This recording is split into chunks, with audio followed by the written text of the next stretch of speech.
Thank you very much. Bismillah ar-Rahman ar-Rahim. I am very grateful to my friend, my colleague, Ijaz Sheikh Saab, and other friends, Mia Mahmood Saab, Sabeen Saiba, others, and the Federation of Chamber of Commerce and Industry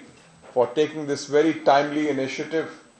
on behalf of the Majlis-e-Rumi and Iqbal. And Professor Sandhu Saab, also thank you for your comments. Along with the Federation,